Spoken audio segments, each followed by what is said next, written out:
Hello friends, welcome to my channel secret recipe. இன்னைக்கு நம்ம செய்ய போற ரெசிபி காஜு கத்லி. இதுக்கு தேவையான இன்கிரீடியன்ஸ் முந்திரி பருப்பு, சர்க்கரை, ஏலக்காய், நெய். காஜு கத்லி ரொம்ப சிம்பிள் அண்ட் டேஸ்டி ரெசிபி. பாருங்க, காஜு கத்லி எவ்வளோ அருமையா வந்திருக்குன்னு பாருங்க.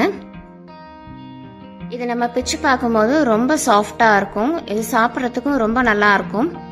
ஸோ ஃப்ரெண்ட்ஸ், இந்த வீடியோக்குள்ளே போகிறதுக்கு முன்னாடி சீக்ரெட் ரெசிபி சேனலுக்கு சப்ஸ்கிரைப் பண்ணுங்க. ஸோ தட் என்னோட நோட்டிஃபிகேஷன்ஸ் எல்லாமே உங்களுக்கு உடனே வந்துடும். இப்போ வாங்க இந்த காஜு கத்லி எப்படி பண்ணுறதுன்னு பார்க்கலாம். நான் இப்போ ஒரு கப்பில் முழு முந்திரி பருப்பு எடுத்து வச்சிருக்கேன், ஃப்ரெஷ்ஷாக எடுத்து வச்சிருக்கேன். அதே கப்பில் அரை கப் சர்க்கரை எடுத்து வச்சிருக்கேன். இந்த குவான்டிட்டி உங்களுக்கு கரெக்டாக இருக்கும். முந்திரி பருப்பை நம்ம மிக்ஸி ஜாரில் போட்டு பவுடர் பண்ணி எடுத்துக்கலாம். முந்திரி பருப்பு நல்லா ஃப்ரெஷ்ஷாக கிறிஸ்பியாக இருந்தால் நமக்கு ஈஸியாக பவுடர் ஆயிரும். இப்போ இதை பவுடர் பண்ணி எடுத்துகிட்டு வந்துடலாம். இப்போ பாருங்கள், நான் முந்திரி பருப்பு நல்லா பவுடர் பண்ணிட்டேன். இது எனக்கு ஈஸியாக பவுடர் ஆயிடுச்சு. நல்லா பவுடர் ஆகாமல் கொஞ்சம் பெருசு பெருசாக இருந்ததுன்னா நீங்கள் சல்லடையில் போட்டு நல்லா சலிச்சுக்கோங்க. சலிச்சுட்டு அந்த திப்பியை மறுபடியும் நீங்கள் மிக்சியில் போட்டு பவுடர் பண்ணிக்கோங்க. இப்போ அடுப்பில் ஒரு பேன் வச்சுருக்கேன், சர்க்கரை போட்டிருக்கேன், கூட ஒரு டம்ளர் தண்ணி சேர்த்துருக்கேன். சேர்த்துட்டு இதை நல்லா மிக்ஸ் பண்ணிக்கோங்க. நம்ம இப்போ சர்க்கரை பாகு பண்ணணும். அதுக்காக நீங்கள் நல்லா கலந்து விட்டுக்கோங்க. இது ஒரு 4லேருந்து 5 நிமிஷம் வரைக்கும் நமக்கு ஆகும். நல்லா கொதிச்சு வரணும். சர்க்கரை பாகு ஒரு கம்பி பதம் வர வரைக்கும் நம்ம கலந்து விட்டுட்டு இருக்கணும். நம்ம கரண்டியில் எடுத்து பார்க்கும் போதே தெரியும் இது கொஞ்சம் தண்ணியாக இருக்குது. இனி ஒரு நிமிஷம் ஆகட்டும். இப்போ பார்க்கலாம். பாருங்க, இப்போ நமக்கு கன்சிஸ்டன்சி கரெக்டாக இருக்குது. ஒரு கம்பி பதம் வந்துருச்சு.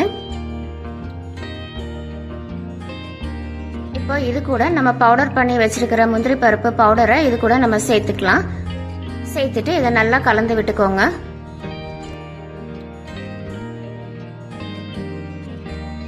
நமக்கு இந்த சர்க்கரை பாகோட இந்த பவுடரும் நல்லா கலந்து வரணும். நல்லா கலந்து விட்டுக்கோங்க.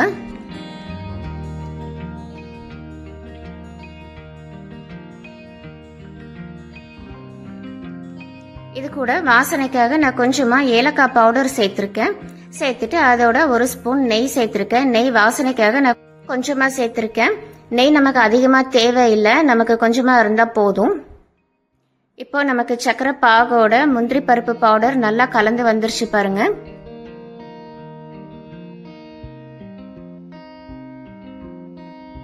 இந்த கன்சிஸ்டன்சி நமக்கு இப்போ கரெக்டாக இருக்கும். இப்போ இந்த ஸ்டேஜில் நம்ம ஸ்டவ் ஆஃப் பண்ணிடலாம். ஆஃப் பண்ணிட்டு இதை நம்ம கொஞ்சம் ஆற வச்சிடலாம்.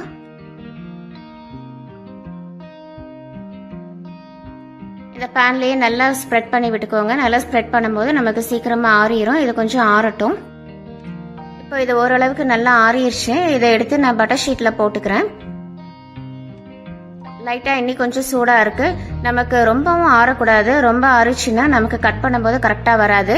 லைட்டாக சூடு இருக்கும்போதே நம்ம கட் பண்ணிடணும்.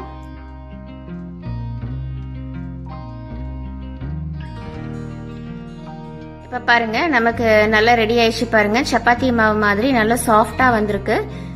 இந்த மாதிரி நீங்க ரவுண்ட் பண்ணி வச்சுக்கோங்க. இதுக்கு மேல ஒரு பட்டர் ஷீட் வச்சுக்கலாம். பட்டர் ஷீட் வச்சுட்டு நல்லா திரட்டிக்கோங்க. திரட்டும் போது ரொம்ப திக்காவும் இருக்கக்கூடாது, ரொம்ப லேசாவும் இருக்கக்கூடாது. நீங்க மீடியம் சைஸ்ல இருக்கிற மாதிரி நீங்க பார்த்து திரட்டிக்கோங்க. இப்போ பாருங்க, நமக்கு இது ரெடி ஆயிடுச்சு. இப்போ இதை நம்ம ஸ்லைஸ் பண்ணிக்கலாம். நான் இப்போ சின்ன சின்ன பீசஸாக தான் நான் போடுறேன். உங்களுக்கு பெருசாக வேணும்னா நீங்கள் இன்னும் கொஞ்சம் கேப் விட்டு நீங்கள் கட் பண்ணிக்கோங்க.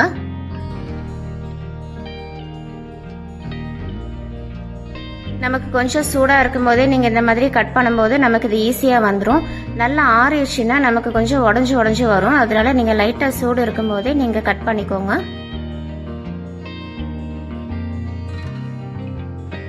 இப்போ இது எல்லாமே நம்ம கட் பண்ணியாச்சு. இதுக்கு மேலே நான் சில்வர் பேப்பர் ஒட்டிக்கிறேன். இது ஆப்ஷனல் தான்.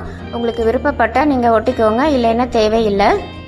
சில்வர் பேப்பர் மேலே போடும்போது நமக்கு கடையில் வாங்குற ஸ்வீட் மாதிரியே இருக்கும். இது ஆப்ஷனல் தான். இப்போ பாருங்க, நமக்கு இது சூப்பராக ரெடி ஆயிடுச்சு பாருங்க. இப்போ நான் ஒரு பீஸ் எடுத்து காமிக்கிறேன். எவ்வளோ அருமையாக வந்திருக்குன்னு பாருங்க. ரொம்ப லேசாகவும் இல்லாமல் ரொம்ப திக்காகவும் இல்லாமல் மீடியம் சைஸில் இருக்கு. இதை எடுத்து ஒரு சர்விங் பிளேட்டில் நம்ம மாற்றிக்கலாம்.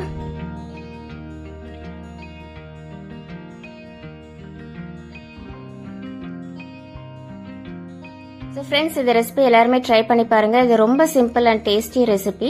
உங்களுக்கு பார்க்கும்போதே தெரியும் எவ்வளோ அருமையாக வந்திருக்குன்னு பாருங்கள். பிச்சு பார்க்கும்போது எவ்வளோ சாஃப்டாக இருக்குது. 2 இன்கிரீடியன்ஸ் வச்சு நம்ம வீட்டிலேயே கடையில் வாங்குற மாதிரி நம்ம செஞ்சுக்கலாம்.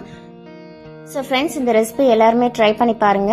இந்த ரெசிபி உங்களுக்கு பிடிச்சிருந்தா சீக்ரெட் ரெசிபி சேனலுக்கு லைக் பண்ணுங்க, ஷேர் பண்ணுங்க, சப்ஸ்கிரைப் பண்ணுங்க, கூட பெல் ஐக்கானை கிளிக் பண்ணுங்க. ஸோ தட் என்னோட நோட்டிஃபிகேஷன்ஸ் எல்லாமே உங்களுக்கு வந்துடும். Thank you, take care, bye bye.